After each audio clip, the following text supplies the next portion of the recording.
주의 길을 준비하는 자. 마가복음 1장 1절에서 8절 말씀입니다. 하나님의 아들 예수 그리스도의 복음의 시작이라. 선지자 이사야의 글에 보라, 내가 내 사자를 내 앞에 보내노니 그가 내 길을 준비하리라. 광야에 외치는 자의 소리가 있어 이르되 너희는 주의 길을 준비하라. 그의 오실 길을 곧게 하라. 기록된 것과 같이 세례 요한이 광야에 이르러 죄 사함을 받게 하는 회개의 세례를 전파하니 온 유대 지방과 예루살렘 사람이 다 나아가 자기 죄를 자복하고 요단강에서 그에게 세례를 받더라. 요한은 낙타털 옷을 입고 허리에 가죽띠를 띠고 메뚜기와 석청을 먹더라. 그가 전파하여 이르되 나보다 능력 많으신 이가 내 뒤에 오시나니 나는 굽혀 그의 신발끈을 풀기도 감당하지 못하겠노라. 나는 너희에게 물로 세례를 베풀었거니와 그는 너희에게 성령으로 세례를 베푸시리라.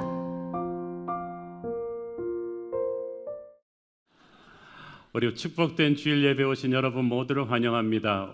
우리 함께 한번 기도하시고 하나님 말씀 보시겠습니다. 사랑하는 아버지, 은혜 감사합니다. 이렇게 좋은 공간에서 마음껏 주님을 예배하고 우리 아이들을 교육시킬 수 있으니 감사합니다. 오늘도 이 공간에서 주님 말씀하시고 부족한 종은 완전히 감춰 주시옵소서. 예수님 이름으로 기도했습니다. 아멘. 오늘부터 우리는 예수 어드벤처라는 주제를 가지고 마가복음 강해 설교를 시작하게 되었습니다. 마가복음은 사복음서 중에서 가장 먼저 기록된 책입니다. 그래서 마가복음의 내용을 가지고 마태복음, 누가복음이 쓰여졌고 요한복음이 제일 나중에 쓰여졌죠. 특히 마가복음은 사실 사도 베드로를 곁에서 모셨던 마가가 쓴 것이기 때문에 주로 베드로의 증언을 베이스로 해서 쓰여졌다고 볼 수가 있습니다. 우리가 알다시피 베드로는 머리보다 몸이 먼저 움직이는 다혈질의 아주 행동파 제자죠. 그래서 그의 기록을 보면은 예수님의 선포하신 말씀보다는 활동 중심의 예수님의 사역을 강조하고 있습니다. 교리보다는 예수님의 행동에 초점을 맞춥니다. 이 마가복음의 특징은 종으로 오신 예수님을 강조한다는 거예요. 마가복음은 다른 사복음서보다 그래서 훨씬 전개 속도가 빠릅니다. 문체 자체도 아주 직선적이고 간결합니다. 예수님의 3년의 공생애가 얼마나 다이나믹한 기적과 은혜로 가득 찼는지를 보여주는 그야말로 예수 어드벤처 이야기죠. 이 마가복음이 언제 누구를 위해 쓰여졌는가를 우리가 사전에 알고 들어가는 것이 중요한데 AD 64년경에 로마의 대화재가 났습니다. 이 광기 어린 황제 네로가 자기도 트로이에 불타는 걸 좀 한번 재현해 보고 싶다. 그러면 시상이 떠오를 것 같다. 그래서 일부러 방어한 건데 이로 인해서 도시가 잿더미가 되고 수많은 사람들이 죽고 민심이 흉흉해졌어요. 이때 네로 황제가 이 끔찍한 황제를 일으킨 주범은 크리스천들이다 라는 거짓 소문을 퍼뜨린 거예요. 분노한 로마 사람들이 크리스천들을 닥친 대로 잡아 죽이기 시작하고 콜로시엄에 끌려와서 끝까지 예수를 부인하지 않으면 여러 가지 방법으로 죽이는 무시무시한 박해 시즌이 시작되었습니다. 이런 절대절명의 위기 상황 속에서 많은 성도들이 믿음의 갈등이 왔습니다. 과연 하나님은 살아계시는가? 살아계시다면 어떻게 저런 미치광이가 로마의 권력을 잡게 할 수 있는가? 세상 권세를 잡은 자가 저렇게 교회를 죽이겠다고 날뛰는데도 왜 하나님은 우리를 구해주시지 않는가? 모두들 두려워하고 불안해하고 있었습니다. 마가복음은 바로 이런 환난과 시련의 때를 사는 성도들에게 베드로를 통해서 주신 목회적인 응답이었습니다. 베드로는 이들에게 예수 그리스도의 이야기를 생생하게 들려줌으로써 용기와 희망을 주기 원했습니다. 오늘도 우리 성도들은 그 당시 정도같이 무서운 핍박은 없지만 대단히 기독교에 대해서 배타적인 시대를 살고 있습니다. 교회를 보는 세상의 시선이 곱지 않습니다. 너무나 많은 성도들이 잔뜩 위축되어 있고 우리가 홍길동도 아닌데 어디 가서 크리스천이면서 크리스천이라고 말도 잘 못하는 그런 상황이 되었어요. 복음을 부끄러워하는 크리스천들, 예수님을 부끄러워하는 크리스천들이 의외로 많습니다. 전도가 힘들겠죠. 그러면 전도는 복음에 대한 자신감이 있어야 하는 거거든요. 예수님에 대한 자신감이 있어야 하는 건데 우리가 영적인 담대함을 회복하지 못하면 어렵습니다. 그래서 우리는 이 마가복음 예수 어드벤처 시리즈를 통해서 다시 한번 우리가 믿는 예수님이 얼마나 위대하신 분인가를 확실하게 깨닫는 것이 중요하다고 봅니다. 예수님에 대해서 자신감이 없던 분들 이 시리즈를 통해서 확실한 자신감을 회복하게 되기를 축원합니다. 1절 읽습니다. 하나님의 아들 예수 그리스도의 복음의 시작이라. 복음은 굿뉴스, 좋은 소식이라는 뜻이죠. 그 굿뉴스의 에센스는 바로 예수 그리스도이십니다. 하나님의 아들이 하늘 보좌를 박차고 내려와서 이 땅에 오셨습니다. 어둠의 왕, 가짜 왕이 장악하고 있는 이 땅에 진짜 왕이 오셔서 자유와 구원과 은혜의 시대를 선포하신 것입니다. 이 마가복음은 우리의 왕으로 오신 예수님을 우리를 위해 일하시는 종으로 묘사하고 있습니다. 그는 군림하러 오신 왕이 아닙니다. 섬기러 오신 왕이십니다. 끊임없이 세상 모든 민족이 구원을 얻기까지 예수님은 지금도 일하시고 계십니다. 그 주님이 교회의 머리가 되시기 때문에 교회도 게으를 수는 없어요. 우리도 부지런히 주님의 손과 발이 되어서 이 세상을 복음으로 치유하고 살리기 위해서 애써야 되는 줄 믿습니다. 호흡이 있는 한 쉬지 않고 전도하면서 우리는 예수님의 꿈에 동참할 것입니다. 그 예수님은 고난받는 종이셨습니다. 마가복음이 로마의 무서운 핍박을 견디고 있는 성도들에게 쓰여진 책이라고 했죠. 많은 사람들이 예수 믿으면 행복하고 좋은 일만 계속될 것이라고 생각하는데 그렇지 않습니다. 그렇지 않다는 것은 예수님을 보면 알 수가 있습니다. 그래서 마가복음에 보면 주님의 십자가 고난에 아주 집중적으로 그 지면을 할애하고 있어요. 마가복음 전체 분량의 40%가 예수님의 십자가 죽음을 다루고 있는 것입니다. 왜 그럴까요? 우리가 믿음 때문에 세상에서 핍박을 당할 때 어줍지 않은 힐링 메시지는 필요 없습니다. 우리는 주님의 십자가 고난을 깊이 묵상해야 됩니다. 우리보다 먼저 앞서 십자가의 고난을 뚫고 나가신 주님을 묵상하면서 우리는 세상의 어떤 핍박도 이겨낼 수 있는 줄로 믿습니다. 그 예수님은 그러나 승리하는 종이십니다. 십자가는 머물러 있는 것이 아닙니다. 지는 것 같았지만 십자가의 끝은 부활 승리입니다. 그래서 승리하신 주님은 우리가 복음을 들고 땅 끝까지 달려나가기를 원하셨습니다. 우리 또한 최후의 승리는 우리의 것임을 믿고 결코 위축된 삶을 살아선 안 될 것입니다. 교회는 반드시 승리할 것입니다. 마가복음은 예수님의 탄생에서 이 성장하시는 나사렛에서의 30년은 그대로 생략한 채 바로 예수님이 공생애를 시작하시던 시점에서 시작합니다. 그런데 예수님이 무대에 등장하시기 직전에 예수님께서 세례 요한을 보내셔서 자신의 오실 길을 예비하게 하셨습니다. 세례 요한은 6개월 먼저 예수님보다 6개월 먼저 태어난 사람이죠. 그래서 예수님이 오실 길을 예비한 다음에 예수님이 공생애를 시작하신 직후에 체포되셔서 또 죽임을 당했죠. 그야말로 요한의 인생은 그 짧은 인생은 오직 예수님의 길을 예비하고 예수님을 무대에 세우기 위한 인생이었습니다. 자, 세례 요한이 등장하기 전까지 이스라엘은 400년 동안 하나님의 침묵을 경험했습니다. 여러분, 진짜 마음이 상하면 침묵합니다. 부부간에 막 그래도 막 삿대질하면서 싸울 때는 감정이 남아 있는 거고요. 진짜 위기의 부모들은 서로한테 이제 말 안 하기 시작하는 거죠. 진짜 마음이 상한 것입니다. 하나님이 이스라엘에게 그래도 화라도 내실 때는 괜찮았어요. 그러나 아무 말씀도 안 하실 때는 진짜 하나님이 화나신 거예요. 진짜 하나님의 마음이 상하신 거예요. 그런 채로 구약의 말라기 때부터 400년이 왔어요. 그 이스라엘 사람들이 얼마나 불안했겠어요. 얼마나 두려웠겠어요. 그만큼 하나님은 이스라엘이 하나님을 버린 것에 대해서 화가 나셨습니다.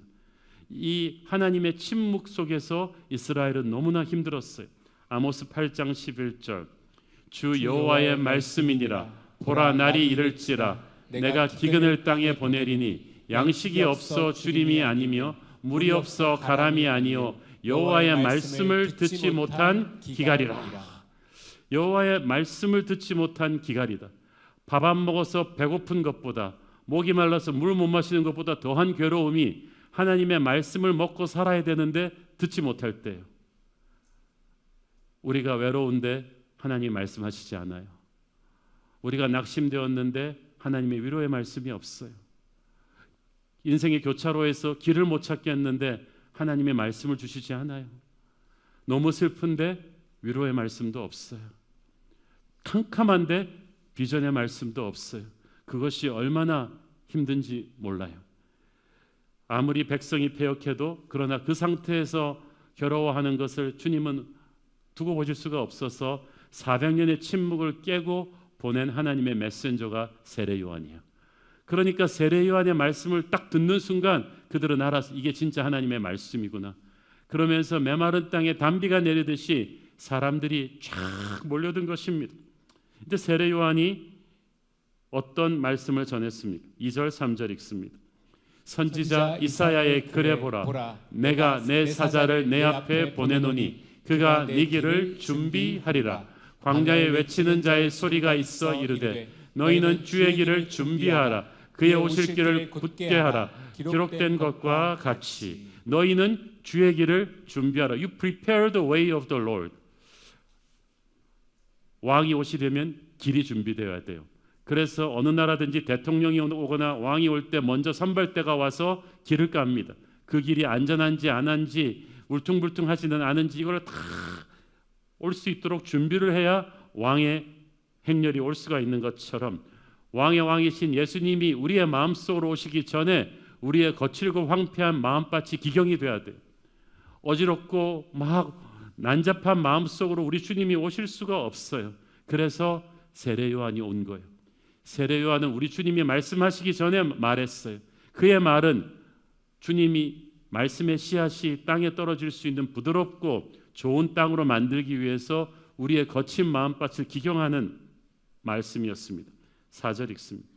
세례 요한이 광야에 이르러 죄사함을 받게 하는 회개의 세례를 전파하니 요한의 메시지는 예수님의 오실 길을 예비하는 그 말씀의 불도저는 회개가 핵심이었어요.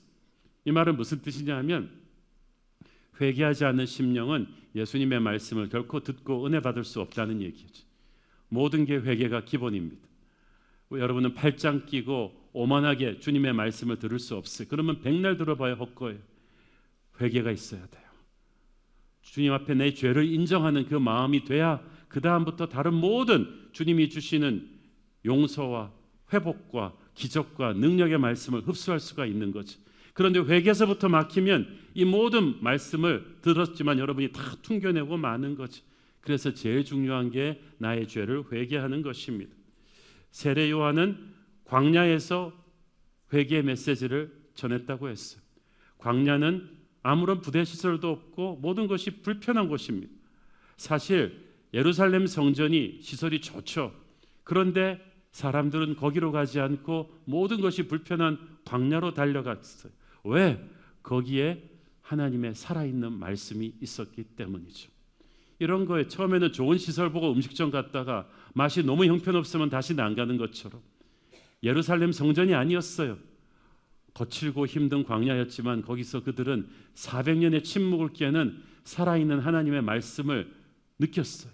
영은 영으로 통하거든요. 그래서 막 사람들이 달려가는데 그 중에는 바리새인 사두개인들 같은 종교 지도자들도 달려갔어요. 그 사람들도 알았어요. 자기들이 껍질 뿐이라는 거를. 그래서 진정한 하나님의 말씀을 갈구해서 달려갔는데 그들에게 세례 요한은 잘 왔다, 축복합니다, 뭐 이런 메시지 한 게 아니에요. 5절 읽습니다. 온 유대 지방과 예루살렘 사람들이 다 나아가 자기 죄를 자복하고 요단강에서 그에게 세례를 받더라. 이런 반응이 나오게 된 것은 요한이 준 회개의 메시지 때문이었어요. 누가복음에 보면 나이스하게 말한 것도 아니에요. 회개하세요 그렇게 한 것도 아니라 너희 독사의 자식들아, 도끼가 너희 발등에 놓였다. 여러분, 우리가 이제 지난주부터 벌써 새가족 등록 신청자가 굉장히 많으신데 우리 교회 찾아오신 가든5 새가족 과정 첫 시간에 나가가지고 제가 독사의 자식들 이러면 그냥 다들 기절들을 하시겠죠. 그런데 세례 요한한테 그 말을 들은 사람들이 그렇게 반응하지 않았어요. 오히려 양심의 가책을 받고 회개하고 자기 죄를 자복하기 시작했어. 이게 영적인 권위라는 것입니다.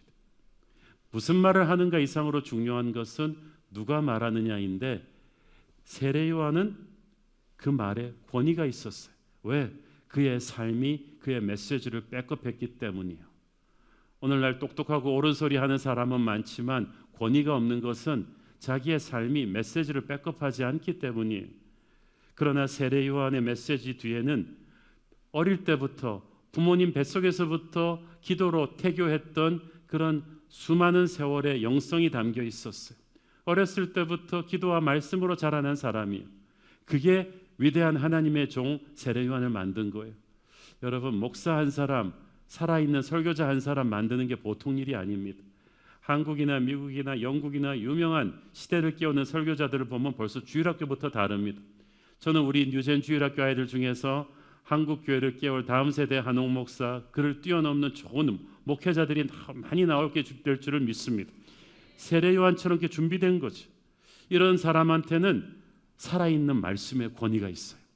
히브리서 4장 12절 13절 하나님의 말씀은 살아있고 활력이 있어 좌우의 날선 어떤 검보다도 예리하여 혼과 영과 및 골절과 골수를 찔러 쪼개기까지 하며 또 마음의 생각과 뜻을 판단하나니 지으신 것이 하나도 그 앞에 나타내지 않음이 없고 우리의 결산을 받으실 이의 눈앞에 만물이 벌거벗은 것 같이 드러나느니라. 엄청난 하나님의 말씀이, 살아있는 말씀의 검이 사람들 속을 뚫고 들어가는 거죠. 어떤 분은 자기가 신구약 66권을 다 뚫었다고 하는데, 여러분이 말씀을 뚫는 게 중요한 게 아니고 하나님의 말씀이 여러분을 뚫고 나가는 게 중요한 거지. 세례 요한을 통해 말씀하시니까 그런 역사가 일어난 거죠. 세례 요한이 태어나기 전에 하나님께서는 그의 아버지 사가랴에게 이 아들 세례 요한이 어떤 말씀의 대언자가 될 것인지를 예언해 주셨습니다. 누가복음 1장 17절 그가 또 엘리야의 심령과 능력으로 주 앞에 먼저 와서 아버지의 마음을 자식에게 거스리는 자를 의인의 슬기에 돌아오게 하고 주를 위하여 세운 백성을 준비하리라. 주를 위하여 세운 백성을 준비하리라. 그가 엘리야의 심령과 능력으로, 오늘 우리가 찬양한 것처럼 지금은 엘리야 때처럼 말씀을 대언할 세례 요한 같은 대언자들이 필요한데, 엘리야는 서슬퍼런 권력자를 두려워하지 않고 말씀을 던졌던 사람이에요. 세례 요한이 그런 사람이 될 것인데, 그렇게 될 때 어떻게 되느냐? 누가복음 1장 16절 이스라엘 자손을 주 곧 그들의 하나님께로 많이 돌아오게 하겠습니다. 말씀의 열매는 사람들을 하나님께로 돌아오게 하는 거죠. 그 말은 수많은 하나님의 백성들이 자기 있어야 될 자리에 안 있고 하나님을 떠나 있었다는 거죠. 그들을 돌아오게 하는 것이 세례 요한의 메시지였어요. 다니엘서에 보면 많은 사람을 옳은 대로 돌아오게 한 자는 하늘의 별과 같이 빛날 거라고 했어요. 그 말은 우리의 인생의 가장 값진 일은 사람들을 하나님께로 다시 데려오는 일입니다. 우리가 누군가에게 복음을 전해서 예수 믿게 할 때 그 사람을 하나님께로 돌아오게 하는 거죠. 또 믿음이 식어버린 사람을 말씀으로 양육해서, 예를 들어 CES를 통해 양육해서 그의 인생이 바뀌게 하는 것, 그 또한 그를 하나님께로 돌아오게 하는 것입니다. 저는 우리 인생에서 가장 귀한 일이 돈 많이 버는 것도 아니고 명문대 가는 것도 아니고 출세하는 것도 아니고 누군가를 하나님께로 돌아오게 하는 일이라고 믿습니다. 어떤 의미에서 우리 모두가 이 시대의 세례 요한이 되어야 돼요. 우리가 스치는 모든 사람을 하나님께로 돌아오게 하는 일, 그것이 가장 위대한 일일 줄 믿습니다. 이 사명을 위해서 하나님은 세례 요한에게 능력을 주셨어요. 여러분, 하나님이 주신 사명에 순종하잖아요. 없던 능력도 생겨요. 능력이 없고 축복이 없는 사람은 사명에 순종하셨는가를 생각해 보십시오. 하나님의 사명에 순종하는 사람에게는 모든 필요한 능력과 축복을 하나님이 주실 줄 믿습니다. 우리가 재정적인 부담을 많이 지면서 이곳에 들어왔지만 저는 돈 걱정은 하지 않습니다.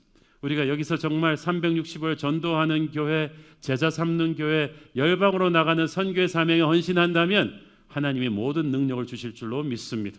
세례 요한에게 그렇게 하셨어요. 물론 이 사명의 길은 쉽지 않은 길입니다. 세례 요한이 이 길을 가기 위해서 외롭고 힘들고 억울한 말도 많이 듣고 감옥에도 가고 그랬지만 하나님의 사람은 두려워하지 않아요. 하나님이 주시는 능력으로 넉넉히 이길 수 있을 줄 믿습니다. 사람들이 구름대처럼 세례 요한에게 몰려들었지만 요한은 겸손했어요. 교만하지 않았어요. 그 많은 사람들을 데리고 자기 조직을 만들거나 이렇게 정치를 하려고 하지 않았어요. 의식주도 심플했습니다. 6절을 보니까 그는 낙타털 옷을 입고 허리에 가죽띠를 띠고 메뚜기와 석청을 먹었다고 했어요. 어떤 분은 고급 모피 옷에다가 로얄 젤리 고단백으로 드시고 그렇지만 그 당시는 문화가 달랐죠. 그 당시 지도자들과는 비교도 할 수 없는 심플한 삶을 살았어요. 하나님의 교회도 심플하게 살면서 세상의 화려함이 아닌 하나님 나라의 역사에 우리는 초점을 맞춰야 될 줄로 믿습니다. 그렇게 사람들이 몰려와가지고는 세례 요한의 살아있는 메시지를 들으면서 생각했어요. 누가복음에 보니까 이 요한이 그리스도가 아닌가? 라고 생각하는 사람이 많았다고 했어요. 그 순간에 요한이 그걸 딱 끊어버립니다. 7절 그가 전파하여 이르되 나보다 능력 많으신 이가 내 뒤에 오시나니 나는 굽혀 그의 신발끈을 풀기도 감당하지 못하겠노라. 요한은 바로 끊었어요. 나는 그리스도가 아니야. 나는 주연이 아니야. 나는 조연이야. 내 뒤에 나보다 더 크신 분이 오시오. 정말 하나님의 사람은 이래야 돼요. 우리가 하나님의 일을 하다가 보면 때로는 사람들의 칭찬을 받을 때가 있습니다. 하나님이 받으셔야 될 박수갈채를 하나님이 나를 통해서 하신 걸 마치 내가 한 것처럼 박수 받을 때가 있는데 우리가 처음에는 그걸 좀 겸손히 아닙니다라고 막 부인하다가 나중에는 그걸 당연시 여기게 되고 나중에는 그걸 사실로 믿어버려요. 그래갖고 나중에는 하나님 팔아서 스타 되려고 해요. 스스로 타락한 사람이 스타가 되는 거지. 그래서 우리가 처음부터 빨리빨리 내려와야 돼요. 저는 주연이 아닙니다. 저는 영원한 조연입니다. 나는 예수님의 길을 예비하러 오셨을 뿐입니다. 내 제자가 되려 하지 마십시오. 예수님의 제자가 되어야 됩니다. 나는 브릿지일 뿐입니다. 마지막 종착지는 예수 그리스도이십니다. 이 사실을 끊임없이 입으로 선포해야 돼요. 이 세상 사람들은 다 주연이 되고 싶어 하죠. 그러나 하나님의 나라가 세워지기 위해서는 세례 요한처럼 조연의 자리를 겸손히 감당하는 사람이 필요합니다.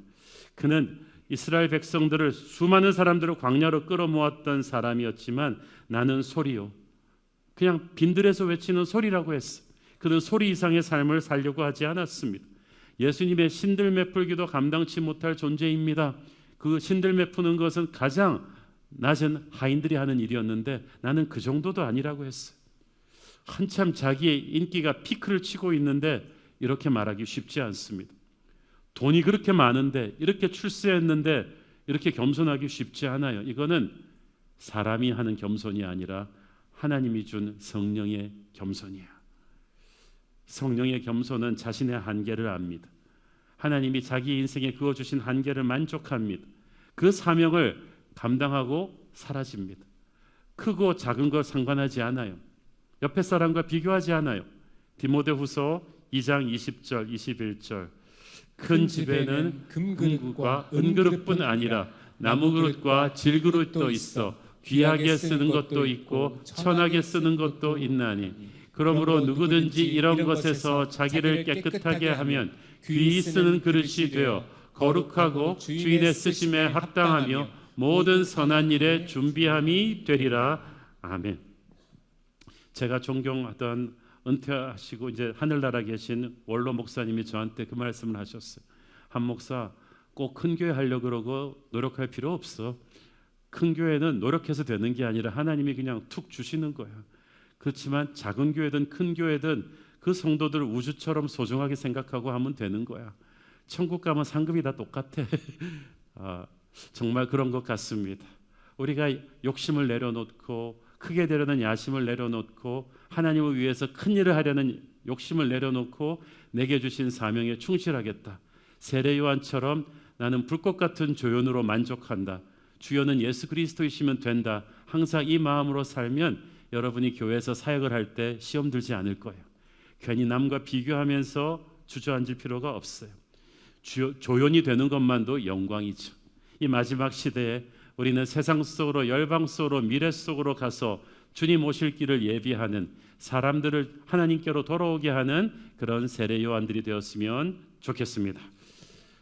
세례 요한은 말했습니다. 4절, 세례 요한이 광야에 이르러 죄사함을 받게 하는 회개의 세례를 전파하니. 자, 이 회개의 세례를 요한은 또 이렇게 표현합니다. 8절, 나는 너희에게 물로 세례를 베풀었거니와 그는 너희에게 성령으로 세례를 베푸시리라. 자, 회개의 세례는 물세례예요. 물세례는 씻어버린다 그래서 물세례거든요.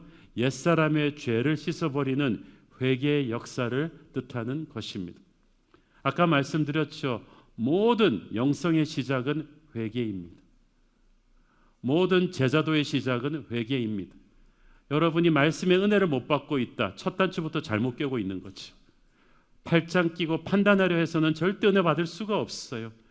회개한 심령만이 예수님의 은혜를, 그분의 치유를, 기적을 흡수할 수가 있어요. 병고침의 치유도 마찬가지. 많은 경우 똑같은 기도를 받았는데 병고침이 안 이루어지는 것은 마음의 강팍함이 아직 깨어지지 않았기 때문이에요. 마음에 회개가 있을 때 육체의 병도 낫는 경우가 많습니다.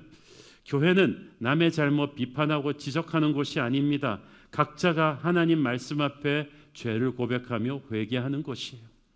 교육은 겸손에서도 시작하죠. I don't know, 내가 모르니까 가르쳐 주십시오. 회개는 죽음에서부터 시작합니다. 신앙은 거기서부터 시작하는 거죠. 내 죄를 십자가에서 주님이 죽여주셨으니 그것을 제가 감사합니다. 그래서 보면은 거룩한 성인들일수록 정말 우리가 보기에 저런 분이 뭐 회개할 게 있나 할 정도의 분일수록 회개가 절절합니다. 오히려 정말 죄 많이 짓는 사람 같은데 뻔뻔해요. 회개할 게 없대 자기들.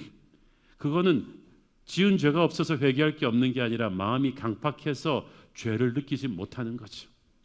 은혜가 충만한 사람, 영적으로 성숙한 사람은 센시티브합니다. 영적으로 센시티브해요. 입새에 있는 바람에도 괴로워할 수 있는 성령의 민감함이 있는 거지. 은혜 제대로 받은 사람은 자기 죄를 회개하기가 벅차서 남한테 손가락질할 여유가 없어요. 그저 나 같은 죄인 살리심, 주님의 은혜에 감격해서 눈물을 흘릴 뿐이지. 요한의 물세례가 바로 말씀으로 사람들의 영혼을 부셔서 그런 회개가 가능하게 만들어줬어요. 그 메시지를 듣고 나니까 내가 세례 받아야겠다고 나온 거죠. 이 회개는 후회와 다릅니다. 진정한 회개는 행동이 변하는 거죠. 여러분이 여기서 아무리 아멘 그랬다고 회개가 입증되는 게 아니에요. 이제 여러분이 집에 가서 가정에서 어떻게 하느냐, 직장에서 어떻게 하느냐, 돈 쓰는 습관이 어떻게 달라질 것이냐, 이걸 보고 우리는 회개의 열매를 알 수가 있죠. 우리가 정말 회개하고 삶에서 결단하고 다른 모습을 보여줄 때 우리는 영적인 자유함을 얻습니다. 이때 우리의 삶에 부흥이 임하기 시작합니다. 저는 오늘 우리 모두에게 이런 회개의 영이 강력하게 임하기를 축원합니다. 그러면 죄사함의 축복이 옵니다. 8절에 보니까 요한은 장차 오실 그분 예수님은 성령으로 세례를 주실 것이다 라고 했어요. 예수님이 오심으로써 성령의 시대가 열립니다. 오순절 다락방의 성령의 시대는 갈보리 십자가의 피를 통해서 열려던 거였어요. 요한의 물세례가 회개의 세례라고 했죠. 이거는 옛사람을 버리는 것입니다. 그러나 예수님의 성령 세례는 이제 새 사람을 입는 것이. 오순절 다락방에서 불같은 성령의 세례가 부어졌는데 이 성령 세례 여러분이 기독교 에센스에서 배우셨어요. 세 가지가 있다 그랬죠. 첫째는 하나님의 자녀로 set apart, 구별되는 사건입니다. 여러분이 말씀을 듣고 믿어서 구원받는 순간 성령이 우리에게 인을 치셨습니다. 이제부터 하늘과 땅의 모든 천사들이 우리를 알아보고 지킵니다. 모든 마귀의 세력이 우리를 건드리지 못합니다. 하나님이 우리를 하나님의 자녀로 온 영적인 세계에서 선포해 놓으셨습니다. 이제부터 하나님이 나를 꼭 잡고 천국 문까지 어떤 일이 있어도 끌고 가실 거예요. 그것을 우리는 구원의 확신이라고 하고 구원의 기쁨이라고 합니다. 이것을 우리가 예수님 믿을 때 받았습니다. 이게 성령 세례와 함께 온 거예요. 둘째, 성령 세례는 거룩한 능력이 임하는 것입니다. empowerment입니다. 오직 성령이 너희에게 임하면 너희가 권능을 받는다고 했어요. 성령 세례를 받는 순간 하늘의 권능이 우리에게 임합니다. 권능을 받은 사람은, 성령의 능력을 받은 사람은 기도가 다릅니다. 성령의 능력을 받은 사람은 이 사람이 사역하면 달라요.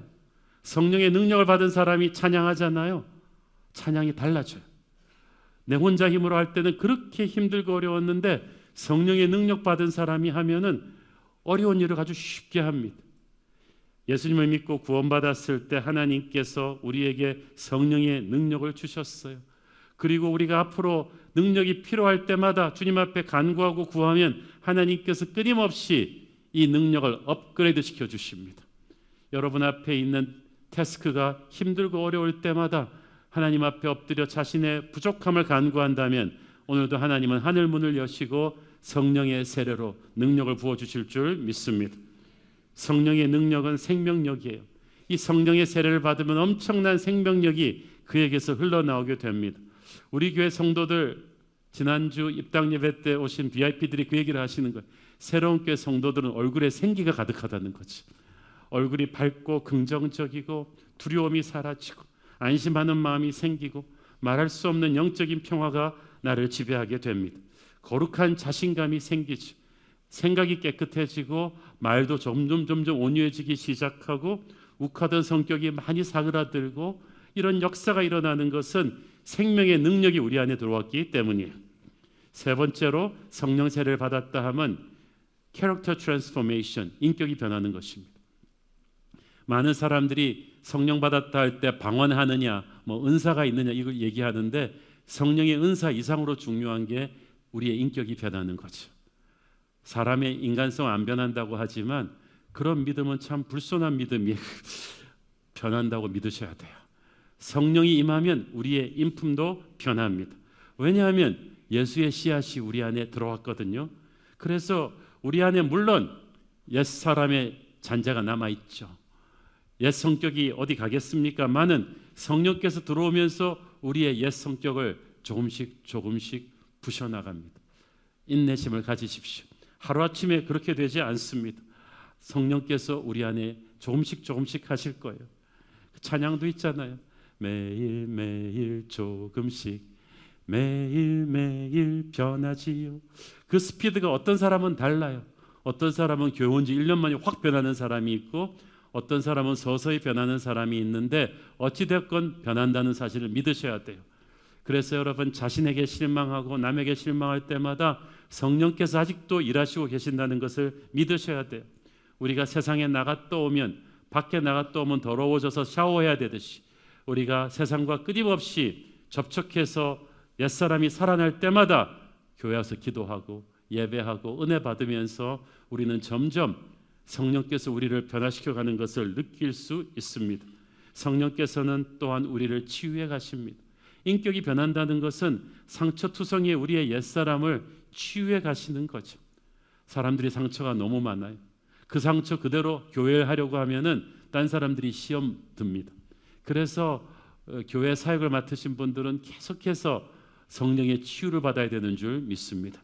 성령께서 우리의 상처를 치유하면서 우리의 사역을 건강하게 만들어가는 거죠. 오늘날 교회가 능력이 없는 것은 물세례에 머물러 있는 사람이 많아요. 머리로만 예수를 믿어요. 그냥 죄사함의 회개까지만 갔는데 물세례와 함께 성령 세례 받기를 바랍니다. 그렇게 해야 사람이 변해요. 성령은 예수의 영이십니다. 그래서 성령 세례 받는다는 것은 우리가 예수의 능력과 인격으로 날마다 변해간다는 뜻이기도 합니다. 특별히 우리가 주목할 것은 이 성령 세례가 전도와 관련이 있어요. 선교와 관련이 있어요. 사도행전 1장 8절에 보면 오직 성령이 너희에게 임하면 너희가 떼돈을 벌고 오직 성령이 너희에게만 너희가 머리가 왕창 좋아져 가지고 좋은 대학에 들어가고 이게 아니에요. 오직 성령이 너희에게 임하면 너희가 권능을 받고 어떻게 된다고요? 온 예루살렘과 유다와 사마리아와 땅 끝까지 이르러 내 증인이 될 것이다. 그 말은 무슨 말이에요?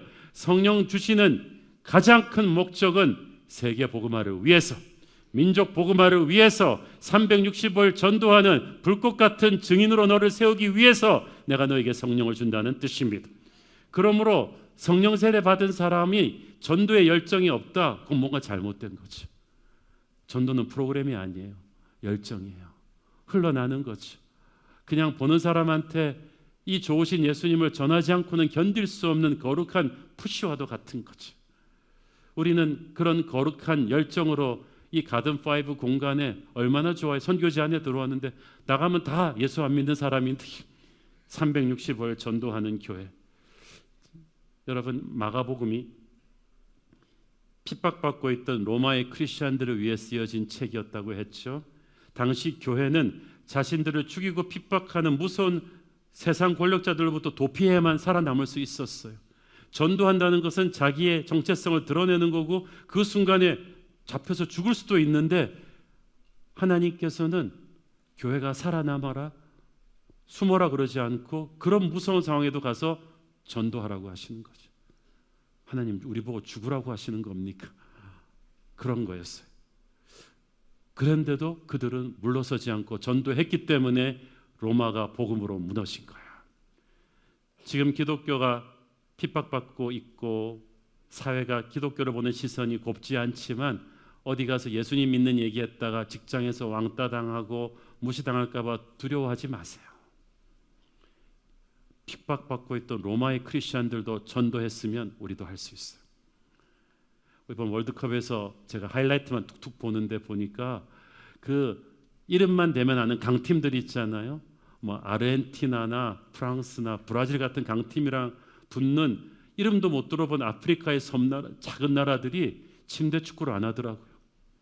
그냥 질 때 지더라도 같이 사납게 공격하고 들이받으니까 막 아르헨티나도 쩔쩔매다가 간신히 이기고. 자, 이걸 보면서 느낀 게 있어. 교회가 한국 교회가 힘들다고 뒤로 살아남으려고 해서는 안 되겠구나. 하나님은 교회에게 전도하라고 성령 주신 줄로 믿습니다. 여러분, 지금은 예수님의 성령 세대가 쏟아지는 부흥의 때입니다. 은혜의 때입니다. 주님 다시 오실 날이 가까운 마지막 때에 우리 모두에게 성령의 세례가 다시 한번 불같이 임하기를 원합니다. 성령 세례를 받고 나면 우리 안에 기적이 일어나기 시작합니다. 변화가 일어납니다. 예배가 달라집니다. 말씀이 이해가 되기 시작하고 죄를 짓는 일이 뜸해지고 나쁜 생각이 점점 줄어들고 주구장창 유튜브 보던 일이 별로 이제 재미가 없어지고 사랑하는 마음이 생기고 용서하는 마음이 생기고 기도가 목마르게 되고 예배가 목마르게 되고 내 안에 부흥이 일어나는 거야. 우리 이 공간 안에서 우리 모두의 가슴 속에 부흥이 일어나기를 바랍니다. 어저께 토요일 여기 특별 새벽기도 시간에 우리가 다 같이 기도하는데 제가 우리 교회 안에 성령의 부흥의 시즌2가 시작되겠구나라는 걸 느낄 수가 있었어요. 우리 안에 일어난 부흥의 불길은 우리 친구들에게 번져나갈 것입니다. 이 가든5 전역으로 번져나갈 것입니다. 성령 세례는 우리가 예수 믿었을 때 받은 과거 완료형이면서 앞으로도 계속 받아야 될 현재 진행형이기도 합니다. 지금 영적으로 처져 계신 분들, 죄책감 때문에 눌려있는 분들, 여러 가지 마귀의 공격 때문에 생각이 복잡한 분들 다시 한번 하나님의 불같은 성령 세례를 갈구하시기를 바랍니다. 저는 이 약속의 땅 공간 안에서 시시각각 우리의 자녀 세대와 청년 세대와 장년들이 함께 성령 세례 받기를 원합니다. 성령께서 오셔서 이 마지막 때 이 공간 안에 우리에게 매일 부흥회를 여시면서 성령의 불을 부어주시는 까닭은 우리를 통해서 더 이상 의심하지 말고 하나님에 대한 자신감을 가지고 이웃에게 열방에게 복음을 전하는 증인으로 세우기 위함인 줄로 믿습니다. 우리 새로운 교회 성도들 5,000명이 5,000 선교사가 되어 민족 복음화와 세계 복음화를 위해서 매진하는 그런 역사가 일어나게 될 줄로 믿습니다. 예수 어드벤처의 클라이맥스는 바로 예수님을 통해서 오시는 성령인 줄로 믿습니다. 기도하겠습니다. 주님 은혜를 감사합니다. 하나님, 한국교회가 위축된 이 시즌에 우리로 하여금 세상 한가운데 들어와서 교회를 당당히 알리게 하심을 감사합니다.